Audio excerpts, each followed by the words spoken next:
Шағын және орта бизнесті қолдау ұдайы үкімет назарында. Бүгін президент отандық бизнес өкілдерімен кездесуде осылай деді.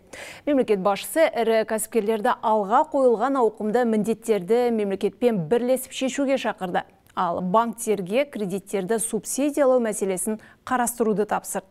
Ауқымды жиында айтылған өзге де мәселелерге әріптесім Асылбек Тойбек кеңірек тоқталады. Елге сан саланы серпінді дамытатын ауқымды жобалар қажет. Әсіресе инфрақұрылым, индустрия, цифрландыруға ерекше мән берілуі тиіс. Президент ортақ іске атсалысуға ірі кәсіпкерлерді шақырды.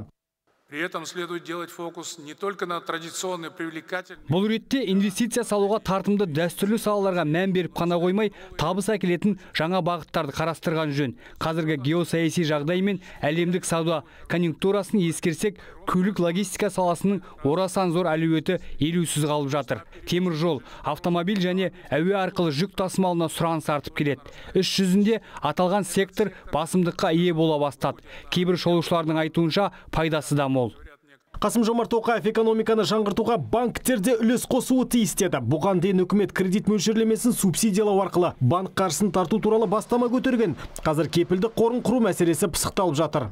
Я уже на заседании правительства сказал, что национальный... Мен үкімет отырысында ұлттық қор ел экономикасының бір бөлшегі екенін айттым. Кейбір шолушылар, қоғам қайраткерлері үкіметтің ұлттық қордан жиі әрі көп қаржы алатынын айтады. Бұл қалыптасқан ахуалға байланысты қабылданған шешім. Осыған бола дағдарысқа тап болдық деп байбалам салатындай себеп көріп тұрған жоқпын. Қорды не үшін құрдық? Қор қаржысы мемлекеттік маңызы бар міндеттерден өзге мақсатқа жұмсалып жатса бір жөн. Сондықтан тағы да қайталап айтам, банктер бизнеске көмектесіп, экономиканың дамуына қаржы салуға тиіс. Елде тұтынушылық несие көлемі өсіп келеді. Былтыр аталған көрсеткіш 33%-ға ұлғайса, проблемалық борышкерлердің саны 1,5 миллион адамнан асты. Қарызға белшесінен батқан азаматтарға көмектесу керек деді президент. Это важный политический вопрос.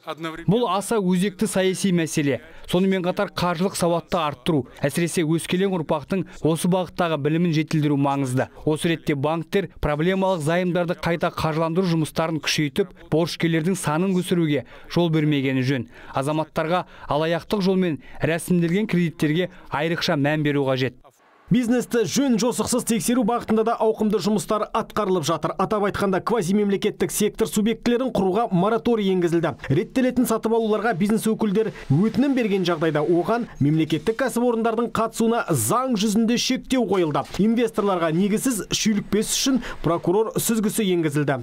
Декриминализированы 5 статей уголовного. Қылмыстық кодекстің 5 бабы ізгілендірілді. 2 бап бойынша қылмыстық жауапкершілікке тарту талаптары жоғарылады. Экономикалық құқық бұзушылықтың 29 түрі бойынша тұтқындауға тыйым салынды.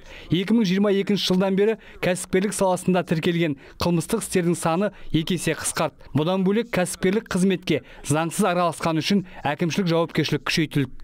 Қасым-Жомарт Тоқаев мемлекет пен бизнес арасындағы қарым-қатынасты цифрландыру өзекті екеніне баса назар аударды. Бұл бизнестің нарықтағы бәсекеге қабілеттілігін арттырудың ең тиімді жолы. Ал мемлекет үшін бұл бас артық бюрократияны қысқартатын, жемқорлық тәуекелдерінің алдын алатын маңызды қадам. Асылбек Тойбек, нысаналы ығыл, жібек жолы.